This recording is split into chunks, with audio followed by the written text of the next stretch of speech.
Welcome to Josie to Lagos. This is an African podcast from Africa by Africa. Why? Because we need this kind of content. Aren't you tired of just hearing about Africa in snippets by people who either don't understand it, don't live in it, or don't get what's happening? Aren't you tired of scraping around the internet for Africa content? If you're like me, you're in the right place. We're going to talk about Africa. We're going to analyze it properly. We're going to make sure that we come out of every conversation more informed. Josie to Lagos is all about that. It's all about that conversation, making sure that Africa comes alive to everyone who lives on this continent. I'm passionate about that. I'm passionate about this show. And we're going to have an interesting conversation today.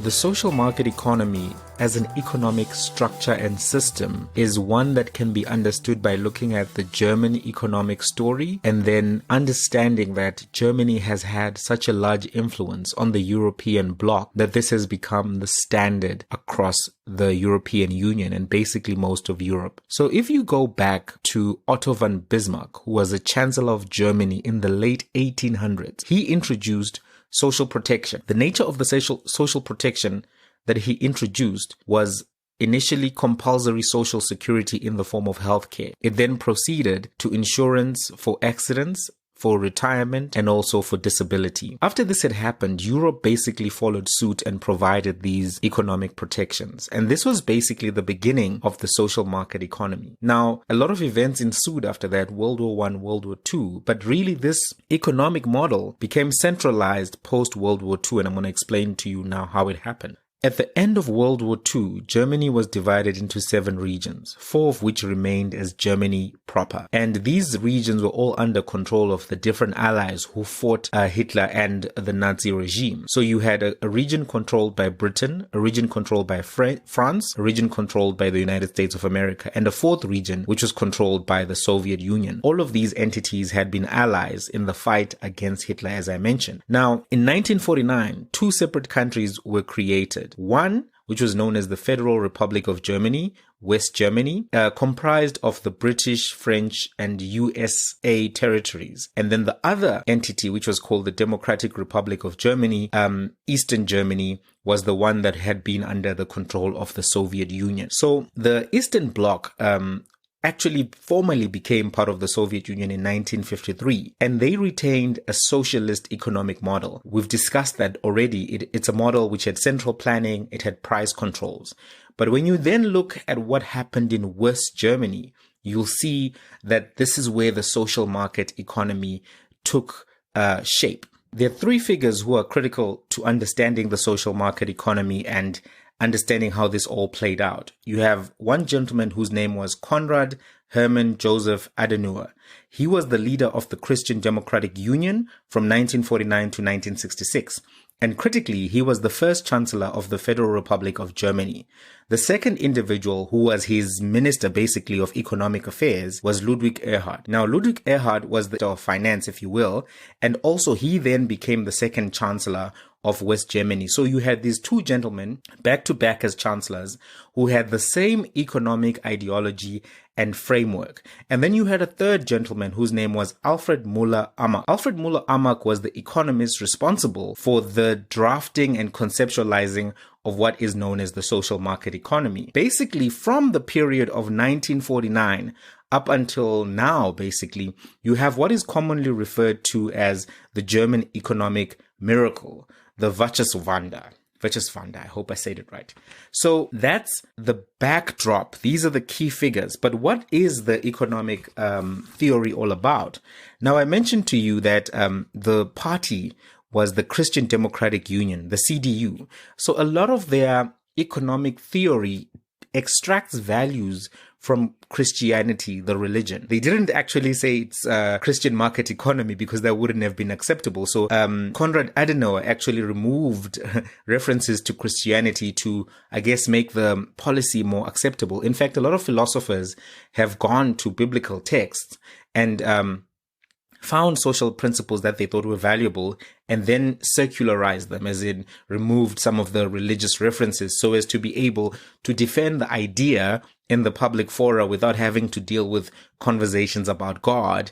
Obviously, God cannot be confirmed through a textbook. It requires some faith, etc. So if you see an economic principle that is of value, and if you see values from Christian ethics that are important, sometimes people make the decision not to continue with the Christian side of it, but to retain it just as pure ethics.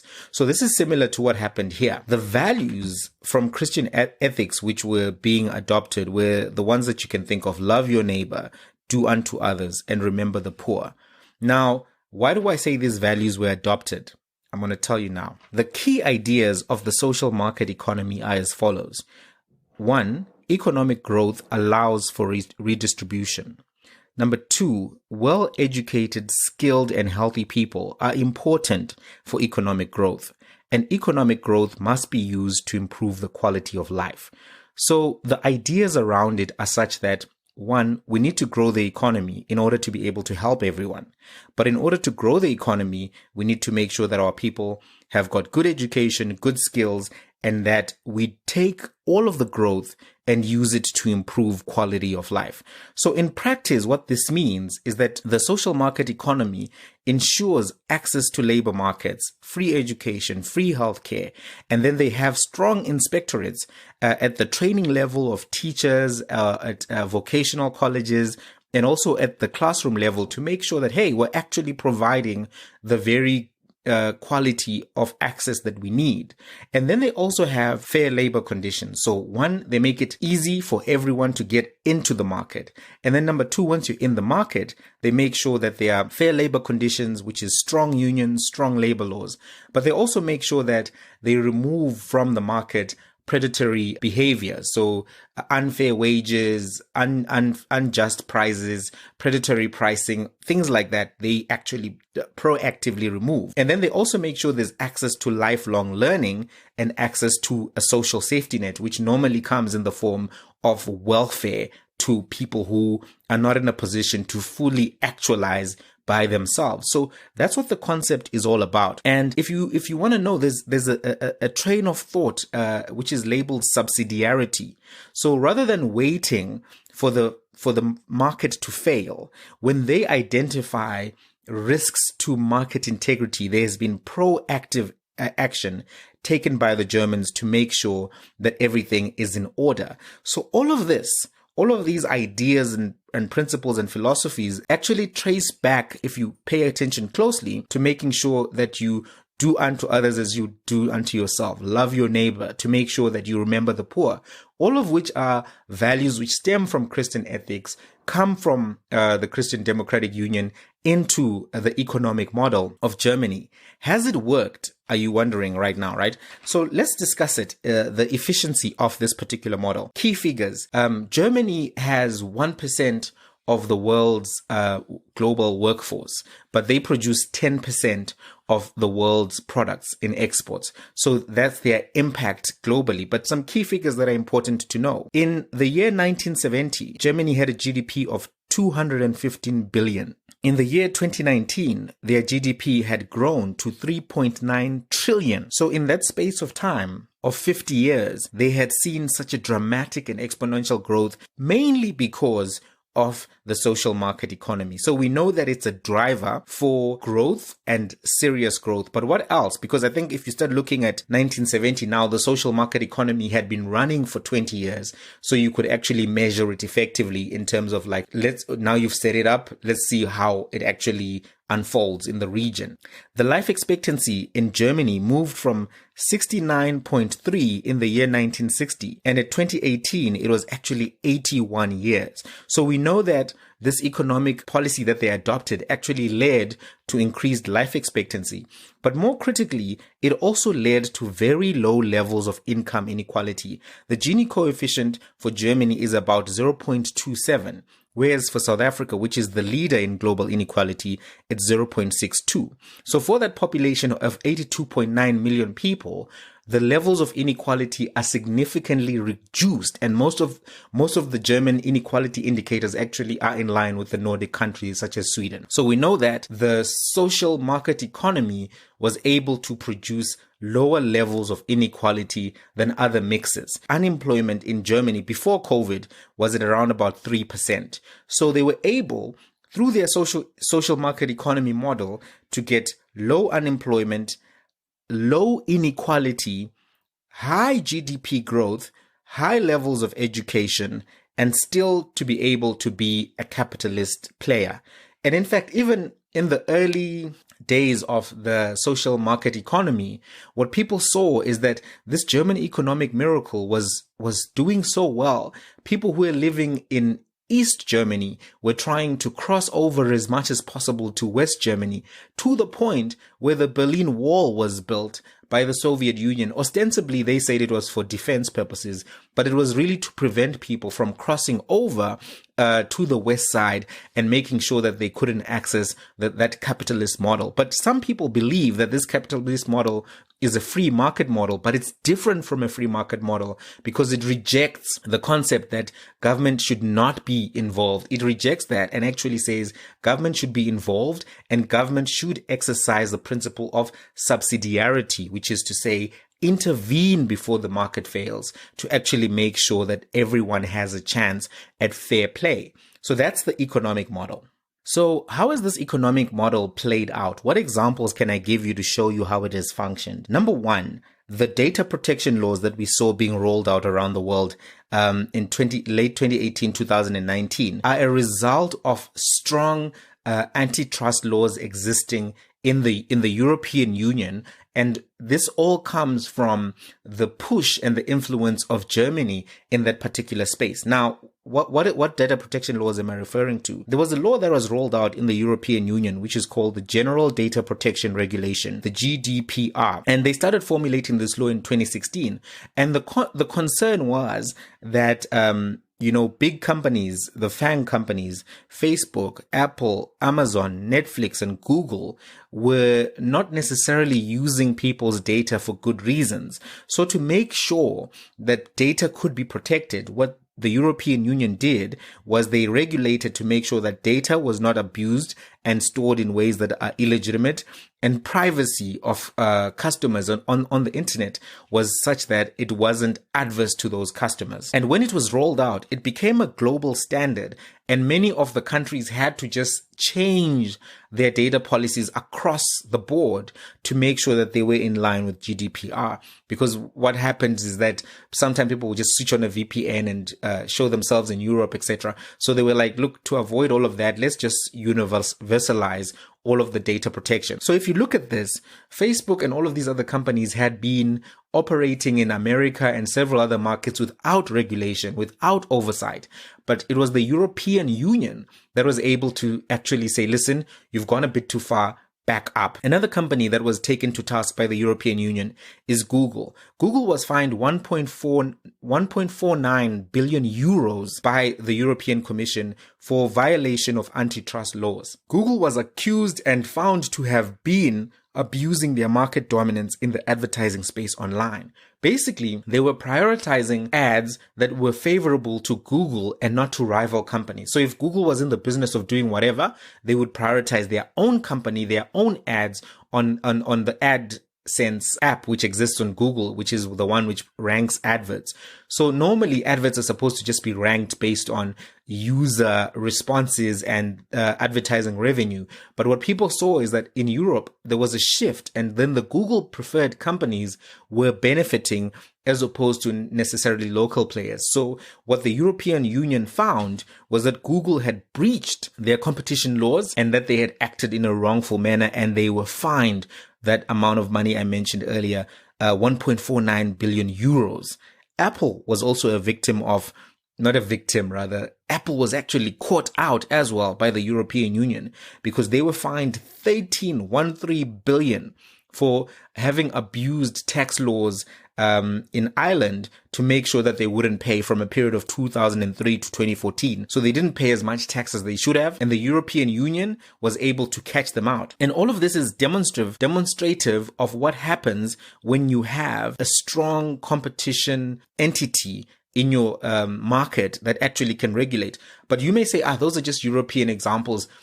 Maybe Germany doesn't have as much of an influence. What about the other countries in the region? And that's fair. That's a good comment to make. But I want to tell you about what happened with Walmart specifically in Germany. Walmart is one of the world's largest companies, most well-resourced, and they decided that they were going to come into the German market. They actually were in the UK market. They own the second largest chain of supermarkets there called Asda, ASDA. So they were like, let's go to Germany as well. Germany, I didn't mention it earlier, but Germany is the richest country in the European Union. So they were like, let's go there. There's a large market there, 80 something million people. Let's go and do our supermarket thing there. So in 1997, they started their first stores in Germany. But by 2006, they had left Germany. They had made a loss of $1 billion US dollars. And the reason why they had to leave is because their policies were in direct contradiction to the German social market economy model. And the Germans enforced that. So in other countries, Walmart would come in, perform predatory prices, undercut the unions, be able to become the market leader by having performed predatory pricing, and then, expand their reach to become effectively a monopoly or a market player with serious dominance. But that was not possible for them to roll out in Germany because of the social market model. So number one, when they tried to do predatory prices in their supermarkets, they found out that Germany actually had laws which promoted small discount companies and allowed discount stores to survive. So when they did predatory prices for like milk, sugar, flour, the government actually required that they increase those prices and not actually try to price everyone out and kill the mom and pop stores.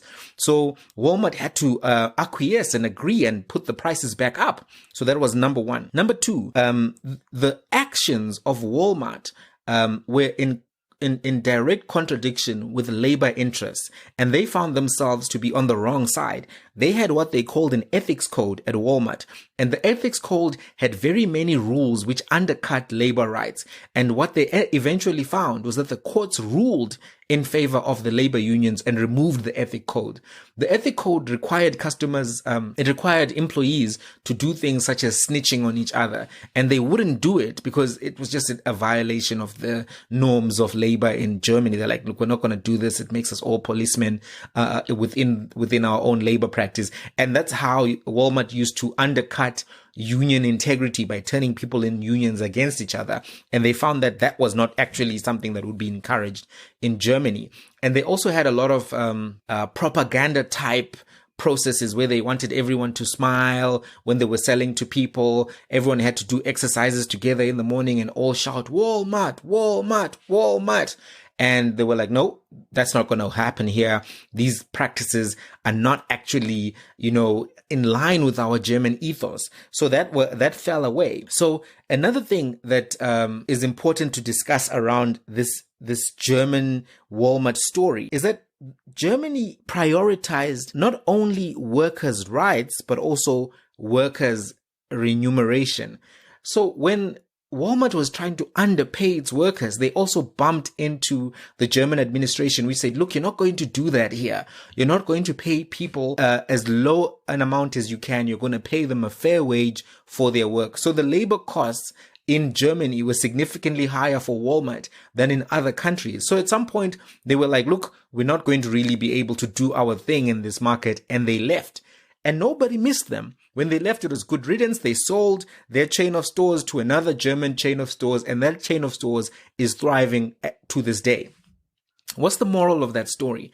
The moral of the story is, in many different territories, you'll find that big companies come in, they bully people, and they are able to just get their way. And then the lifestyles of those peoples are adversely affected because the company is winning, but that doesn't necessarily mean you are winning long term. So for instance, if predatory pricing had succeeded in Germany, they would have killed off a lot of those mom and pop stores, and those people would have been unemployed. They would have had to maybe go work at Walmart and take a pay cut, as well as have to earn close to minimum wage. So even though sometimes something seems beneficial on one end, you have to look at it holistically. And the German model was such that they were not going to get away with that. So it's important to outline that the three things that make this economic model work. One is subsidiarity, preventing market failures proactively. Number two, capacity building. And capacity building is about administrative efficiency of government officials. That's why you have inspectorates and people making sure that everything is working in the training colleges, etc. But number two, it's also about industry capacitation, making sure that the factories have everything that they need to succeed. And beyond that, the third thing is strong competition laws and enforcement of those strong competition laws. So what makes the social market economy work is, one, its conceptual basis, which seeks to invest in people and give them agency to become full economic players.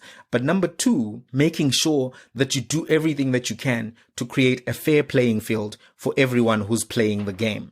Now, if you were to compare with African countries, some African countries within the mix, the mix between the free market, the laissez-faire, and the socialist model, they lean a lot towards the free market model, and they have very lax regulation, and companies can come in and do what they want. Multinationals, Chinese multinationals that we've seen now emerging in Africa, which are exploitative, which underpay people, that's one thing. But South Africa has tried to implement some of this social market economy framework. Now, the difference between South Africa and Germany is in the following areas. One, capacity.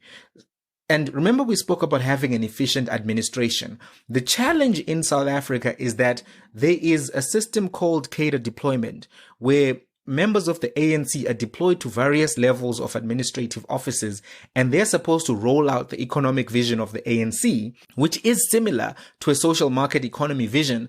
But they don't eventually do that because they are cadres, there's a lot of nepotism, there's a lot of corruption. So the vision is these cadres will go and roll out the policy, but the outcome is that the policy is not as rolled out as everyone anticipated.